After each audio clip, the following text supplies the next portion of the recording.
Queridos, abram por favor a palavra do Senhor no livro do profeta Abacuque, finalzinho do Antigo Testamento. Vamos dar sequência à nossa série de mensagem, especialmente hoje, os versos 12 a 14 do capítulo 2, livro do profeta Abacuque, versos 12 a 14 do capítulo 2.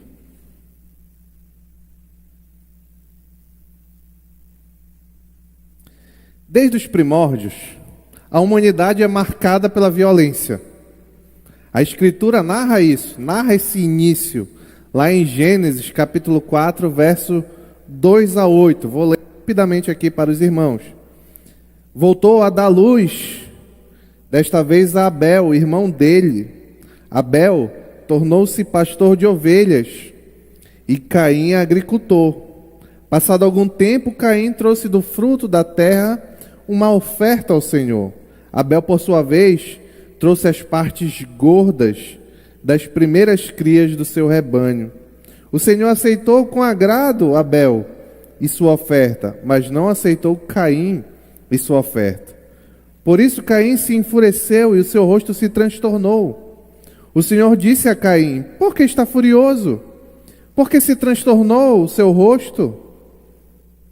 Se você fizer o bem, não será aceito? Mas se não fizer, saiba que o pecado ameaça a porta. Ele deseja conquistá-los, mas você deve dominá-lo. Disse, porém, Caim a Abel, a seu irmão: vamos para o campo. Quando estavam lá, Caim atacou seu irmão Abel e o matou. Aqui é o primórdio, o primeiro ato de violência que ocorreu na terra. Essa narrativa bíblica, infelizmente, não finalizou aí este tipo de procedimento. Foi apenas o start, o início de uma história da humanidade marcada por conflitos. Raríssimos são os momentos na história em que o planeta viveu sem nenhuma guerra. Talvez, eu falo raríssimo, mas eu não lembro se existiu esse tempo.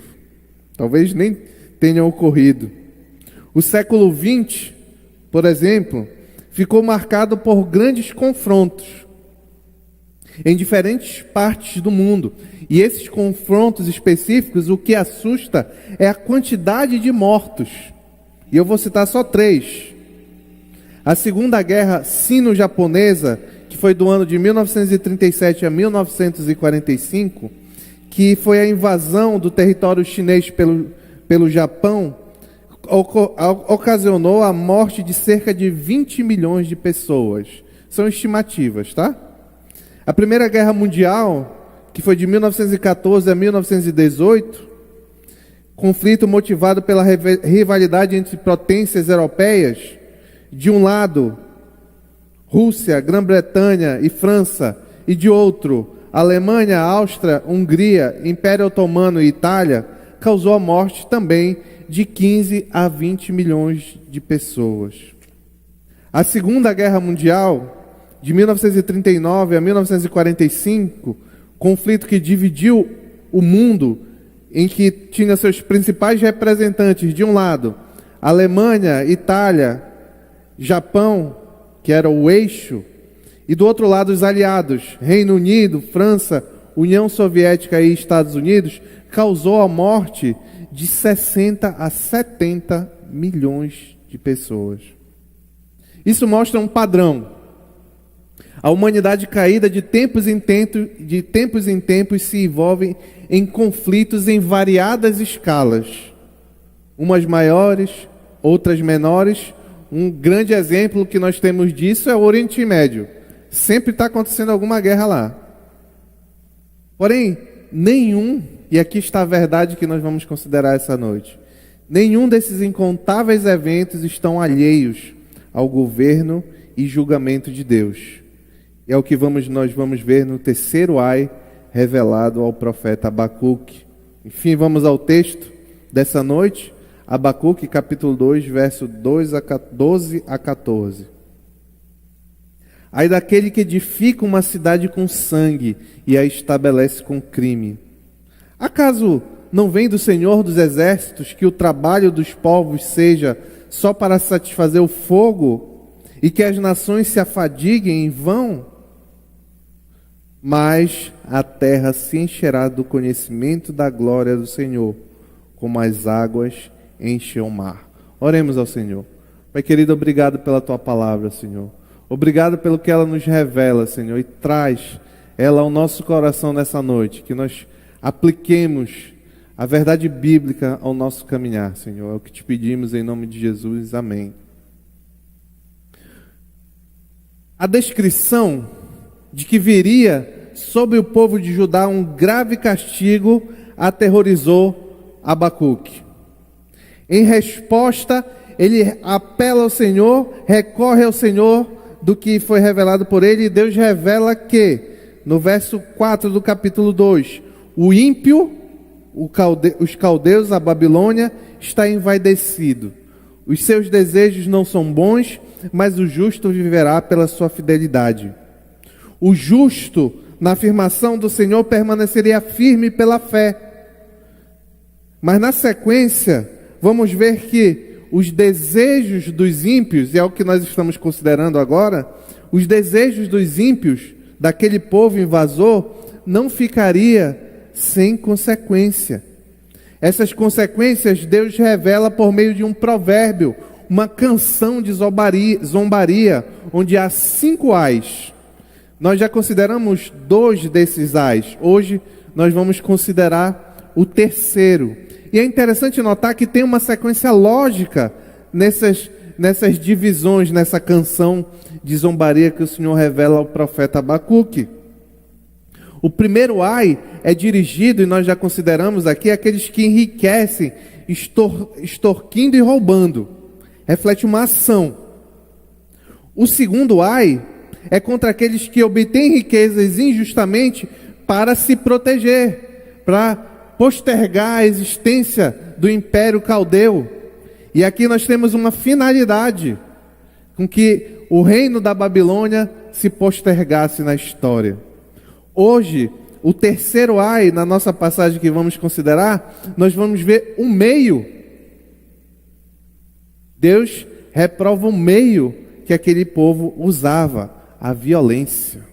Então, vamos novamente considerar agora apenas o verso 12. Não, considerar os versos 12 e 13 no primeiro ponto. E eu denominei assim: ai da cidade violenta. Vou ler novamente o texto. Ai daquele que edifica uma cidade com sangue e a estabelece com crime. Acaso não vem do Senhor dos Exércitos que o trabalho dos povos seja para satisfazer o fogo, que as nações se afadiguem em vão? Parece que as cidades representam o resultado final dos esforços humanos para dominar a terra. Vou repetir. As cidades, observando a história da humanidade, parece que as cidades representam o resultado final dos esforços humanos para dominar a terra. E o homem dominar a terra é uma responsabilidade que originalmente foi dada pelo Senhor. A humanidade como único ser, e aqui eu sempre estou me referindo de forma genérica, homem e mulher, criado à imagem e semelhança de Deus. Está lá isso em Gênesis capítulo 1, versículo 26. Nós notamos nas cidades uma integração singular de inteligência, relacionamento, habilidades múltiplas de pessoas distintas. Parece, à luz da Escritura e à luz do desenvolvimento humano, que é na cidade onde nós encontramos o resultado final, ainda que, como nós vemos, caído, transformados, afetados pelo pecado, parece que são nas cidades que nós encontramos um dos resultados finais da caminhada humana. No entanto, segundo os propósitos de Deus na criação, a cidade deveria trabalhar conjuntamente para formar uma cultura voltada à glória de Deus. Olha, que se você olhar a escritura do início ao fim, você vai ver que no início começa com o jardim, a história da humanidade. E no final termina com a Jerusalém que vem do céu, a cidade santa. Então, essa caminhada aponta que o plano do Senhor é que as cidades deveriam ser voltadas para trabalhar nesta, digamos assim, caminhar da evolução do homem, deveria caminhar para que glorificasse o nome do Senhor. Só que em consequência do pecado, da queda, a história das cidades nas Escrituras indicam uma grande diferença entre a intenção divina e o desenvolvimento concreto destas. Caim construiu, esse que matou Abel, construiu a primeira cidade e, pasmem, dedicou a glória de seu filho. Gênesis capítulo 4, verso 17. Nimrod, um homem muito maléfico que narra no início de Gênesis a história dele, foi um construtor de impérios, aparentemente com base em sua força e bravura, e escravização e violência contra outros. Gênesis capítulo 10, versos 8 a 12. A arrogância humana levou à construção do fiasco chamado Torre de Babel. Não diferente dessas narrativas bíblicas, Nabucodonosor, que era o rei da Babilônia no contexto de Abacuque, foi um exemplo da longa lista de dominadores de cidades. Eram impérios que dominavam cidades e povos, famosos pelo derramamento de sangue. Assim como Nabucodonosor, nós podemos citar na história Júlio César, Gengis Khan, Napoleão Bonaparte, Adolf Hitler, Stalin, Mao Tse Tung, etc.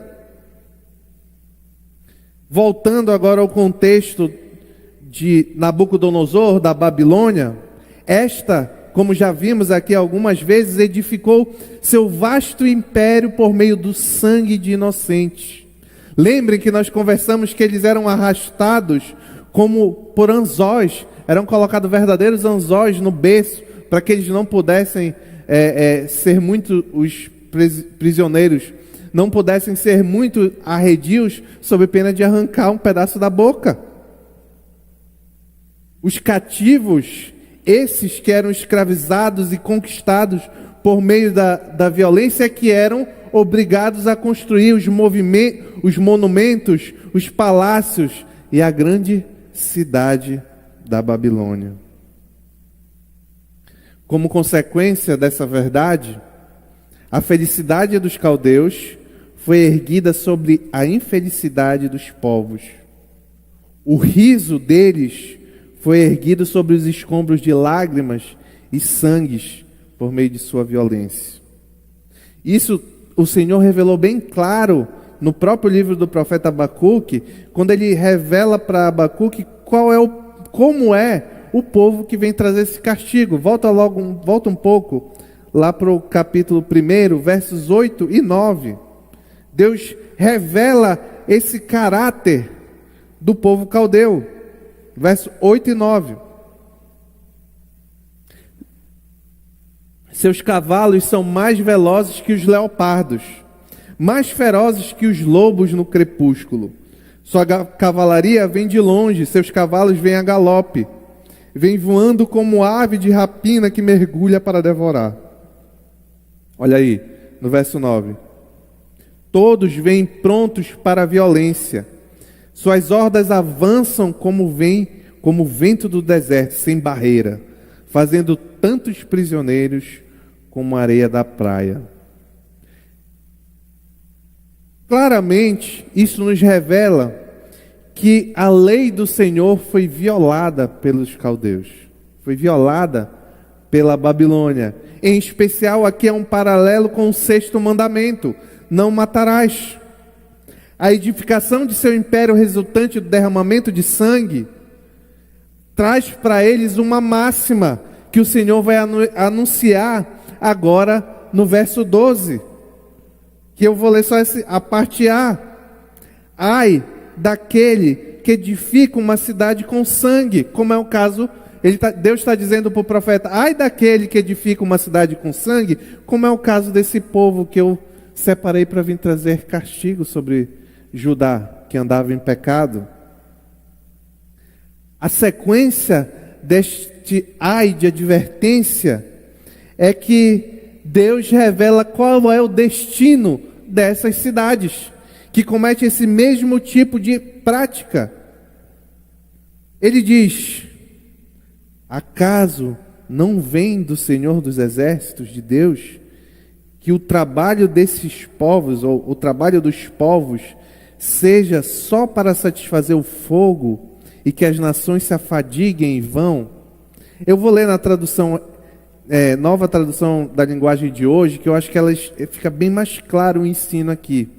Ele diz assim, no verso 13: todo o trabalho forçado dos povos que você conquistou não vai adiantar nada. E o que eles construíram vai ser destruído pelo fogo. Foi o Senhor Todo-Poderoso que fez isso. Mais uma vez, vemos na sequência dessas revelações ao profeta Abacuque, que a glória do ímpio é ilusória. Ela tem prazo de validade. O poder militar, o poder político, vem e é passageiro como o vento. E quem decidiu, fica claro aí no verso 13, quem decidiu que tudo isso passaria foi o próprio Deus. Por isso que ele diz, tudo vai ser destruído pelo fogo. A verdade é que o Senhor transtorna, o Senhor atrapalha, o Senhor termina o caminho do ímpio e derruba o seu alto refúgio, como nós vimos aqui no sábado passado, derruba o ninho por mais alto que esteja. Deus, é a verdade bíblica aqui, que Deus abate os reinos e derruba os reis de seus tronos. O destino daqueles que são alimentados e sustentados pela violência é a morte. Todos os reinos um dia passarão. E aqui já nos traz algumas lições. A primeira é um entendimento, uma cosmovisão, uma visão de mundo. O cristão, à luz das Escrituras, ele não pode olhar para o mundo e dizer que não sabe porque os povos vivem em guerra. Não pode olhar lá para o Talibã e não entender por que acontece aquelas desgraças. Não pode. Não estou dizendo que você tem que gostar ou não gostar, não estou falando isso.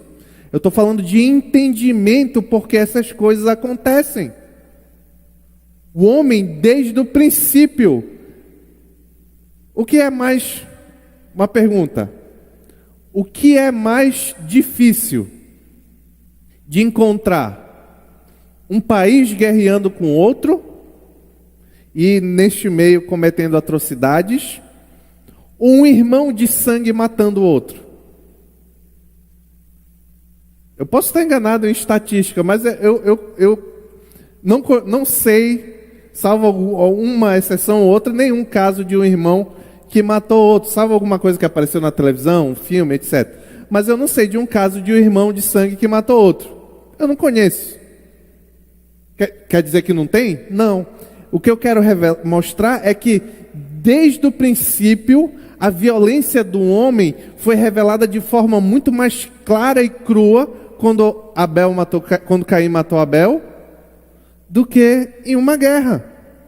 Guerras se desenrolam desde os primórdios o tempo inteiro.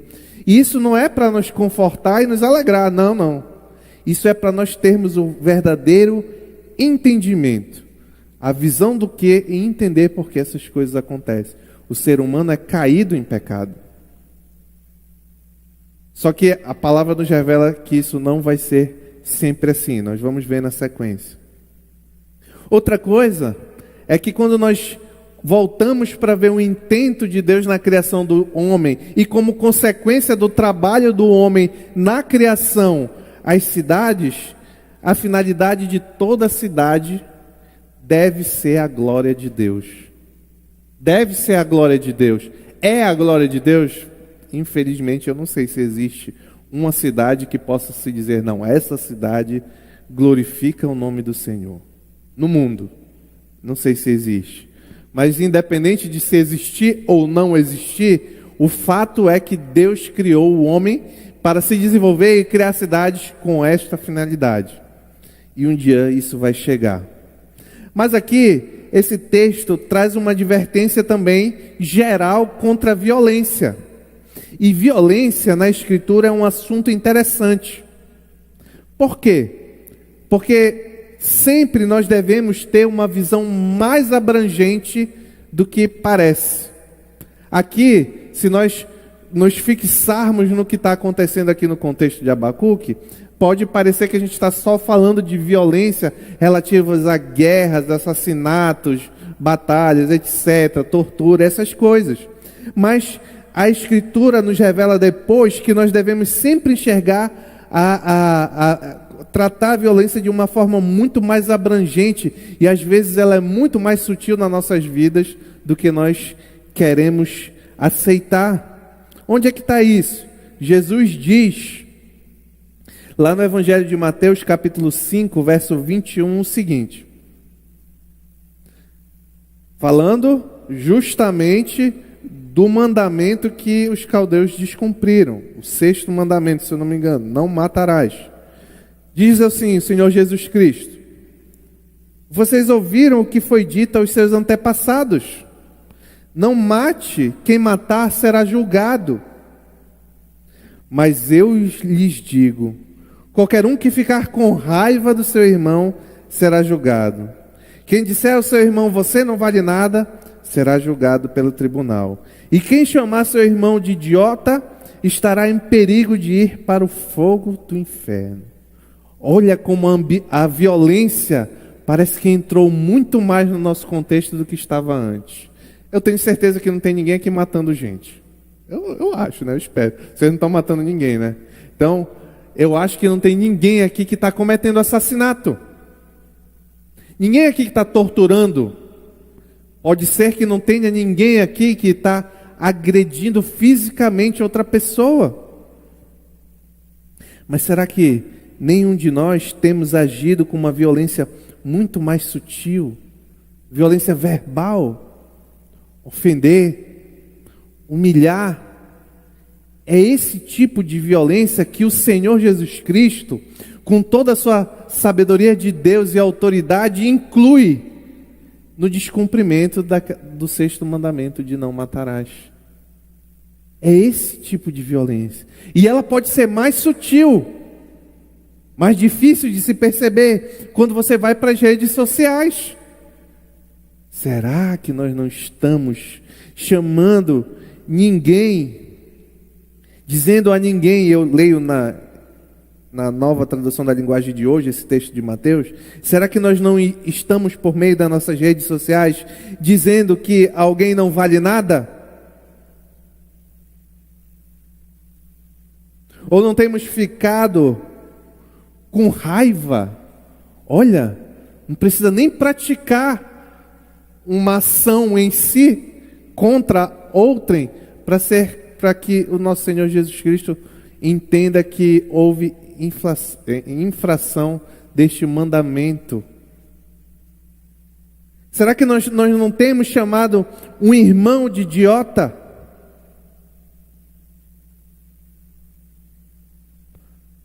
Observe que aqui nenhum momento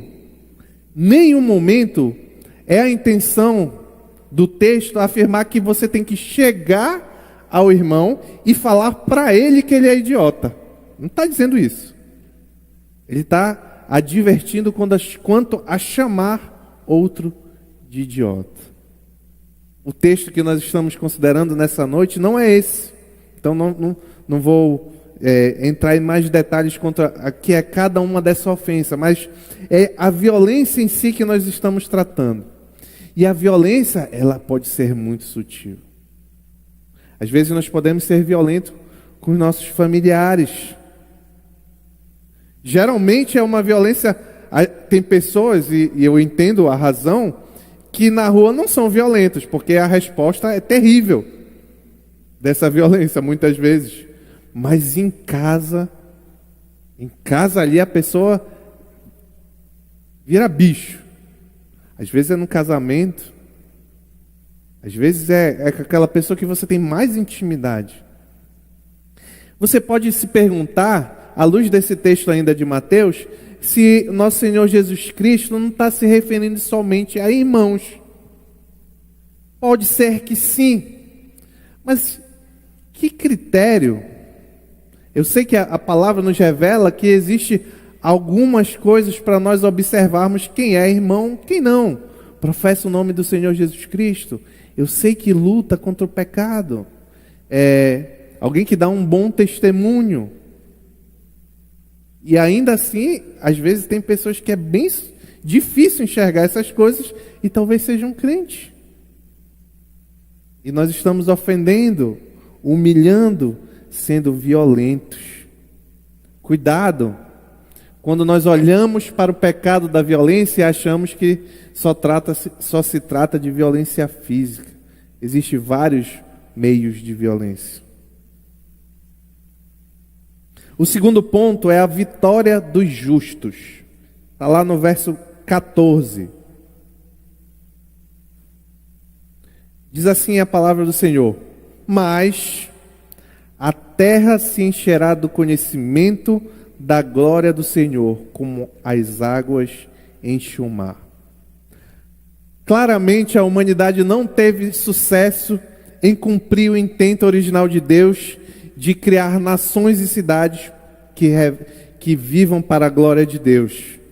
A Babilônia, como consequência disto, para a Babilônia bastou uma noite de orgia e bebedeira para que o grande império caísse nas mãos de um outro império que viria depois, os medos e persas. E tornaram-se notícias nas páginas da história. Isso está narrado em Daniel, capítulo 5, verso 1 a 3. Como consequência, então, o nome da Babilônia cairá no esquecimento. Eu já perguntei algumas vezes aqui, onde é a Babilônia? Alguém conhece algum caldeu? Já visitou o Jardim Suspenso? Dizem que está afundado no mar, mas eu não sei se é verdade.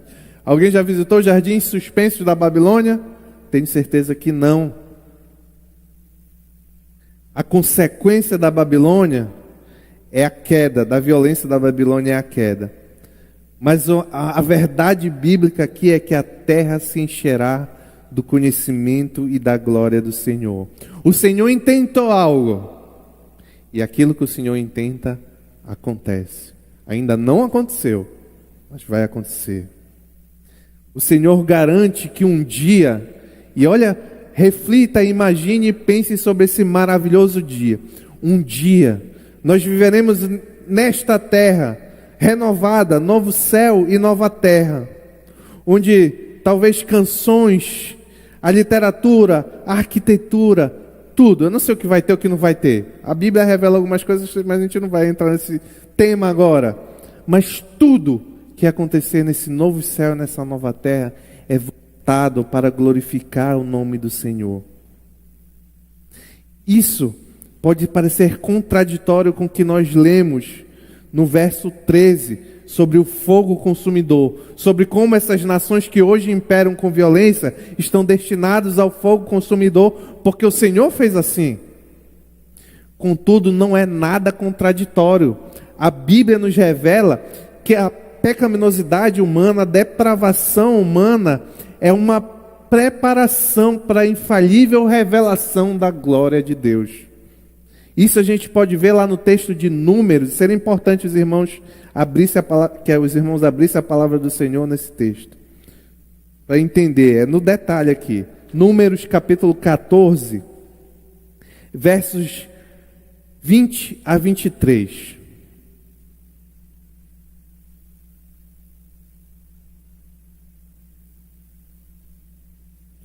O Senhor respondeu, olha a lógica.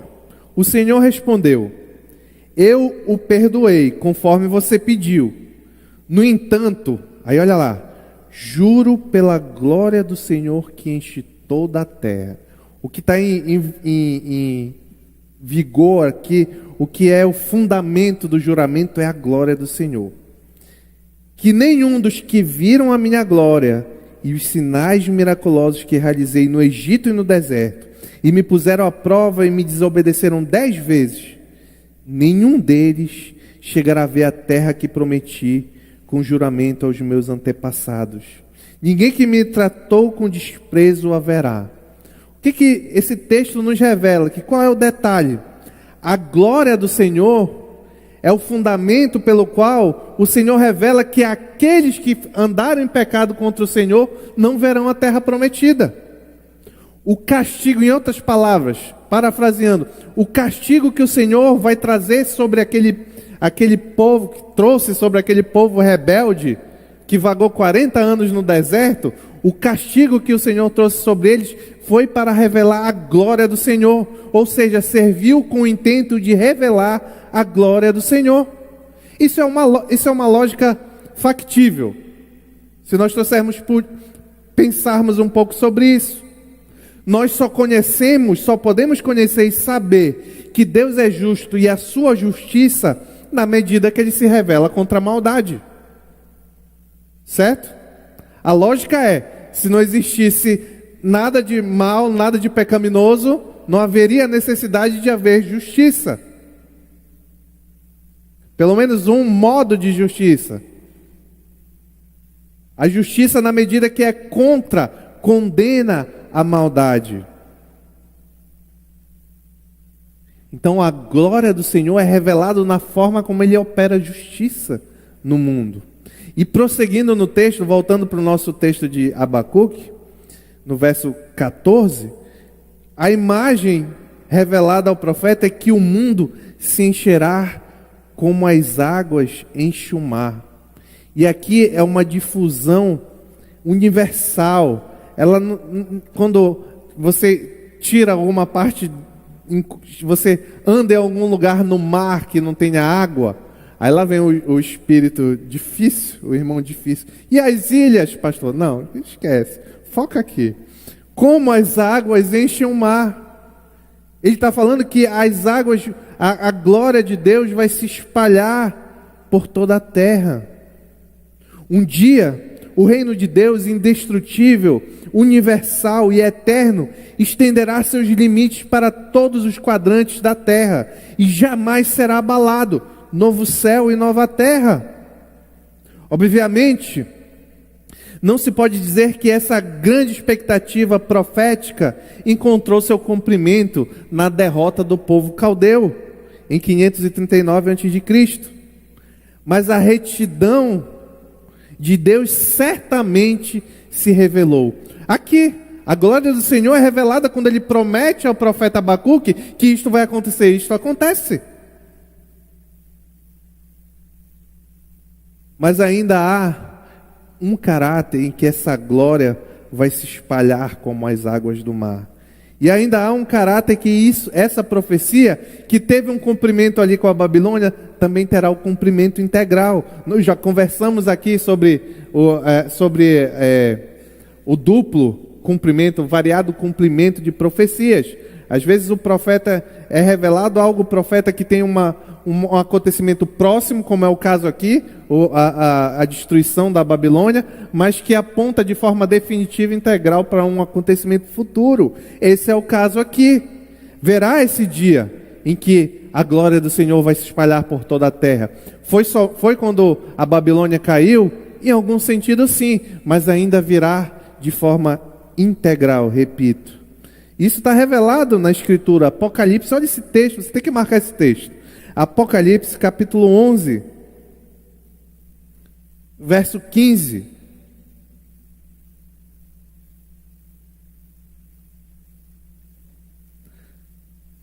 O sétimo anjo tocou a sua trombeta, e houve fortes vozes nos céus que diziam: o reino do mundo se tornou de nosso Senhor e do seu Cristo, e Ele reinará para todo o sempre. Aleluia! Glória a Deus! As palavras reveladas a Abacuque devem aguardar ainda uma consumação final, um cumprimento final. A destruição da Babilônia trouxe grande alívio àquele mundo perturbado pela violência deles. Só que o justo juízo de Deus ainda virá em plenitude. Isso aqui deve nos trazer várias lições.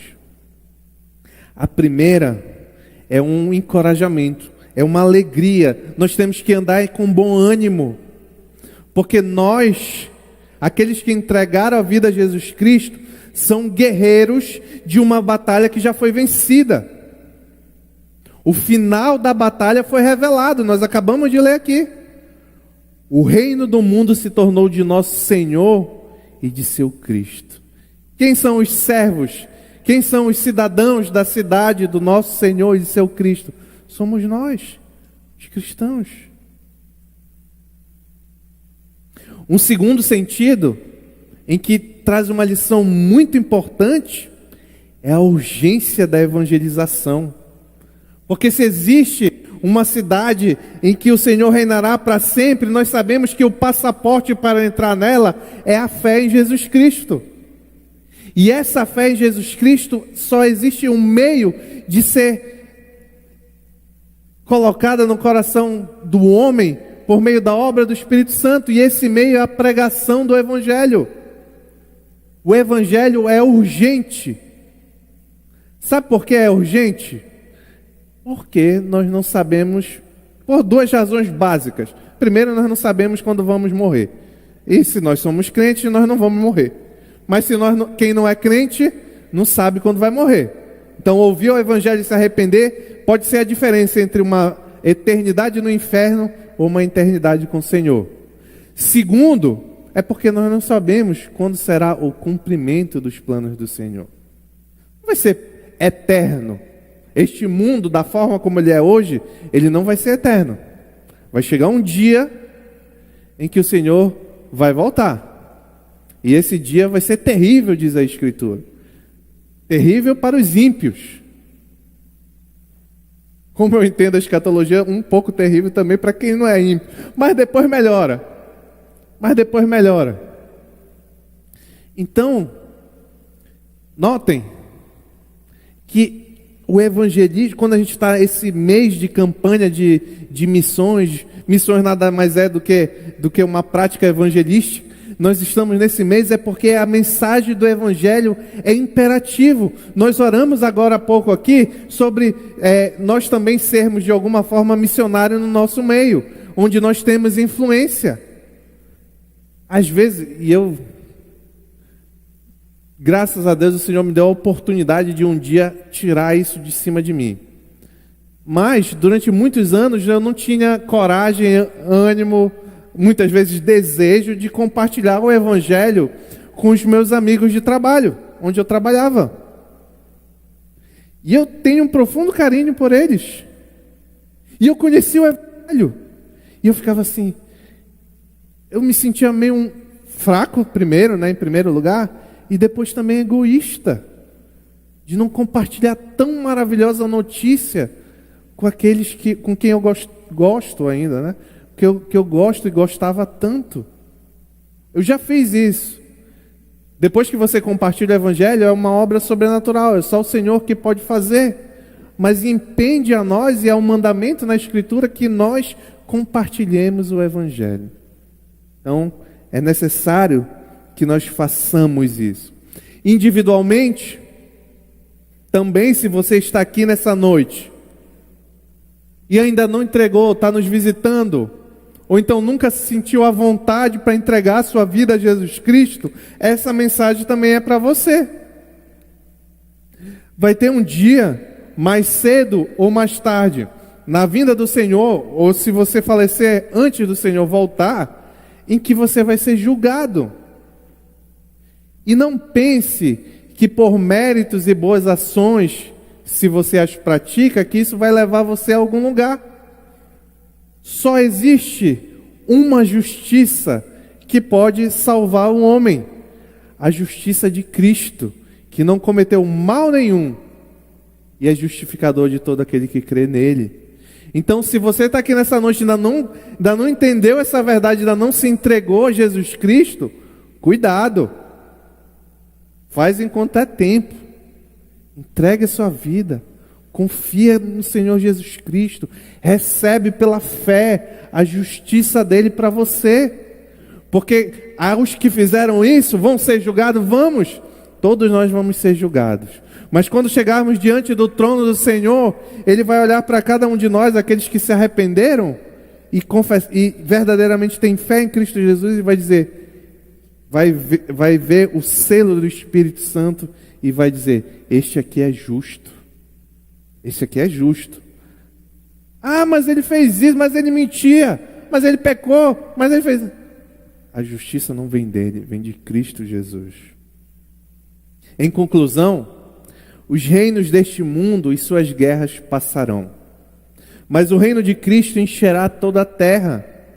As grandes potências econômicas do passado e da atualidade, como sucumbiram as do passado, as da atualidade um dia sucumbirão também. O poderio bélico e militar não poderá evitar o seu colapso. Os poderosos serão arrancados de seus tronos. Dr. Martin Lloyd Jones diz que os inimigos de Deus e do seu povo podem ser agressivos. Tudo pode dar a entender que vão exterminar a igreja. Mas certamente virá um dia. E nesse dia, ao nome de Jesus, se dobrará todo o joelho, nos céus, na terra e debaixo da terra. E toda língua confessará que Jesus Cristo é o Senhor, para a glória de Deus Pai. Satanás será aniquilado e lançado no fogo, no lago de fogo. Tudo quanto se opõe a Deus será destruído. E haverá novos céus e nova terra, nos quais habita a justiça, segundo Pedro 3,13. A cidade de Deus descerá, os justos entrarão nela. Tudo quanto é impuro ficará de fora. E Deus será tudo em todos. O triunfo final de Deus é certo. Então viveremos numa cidade que glorifica exclusivamente o nome do Senhor. Em nome de Jesus, amém.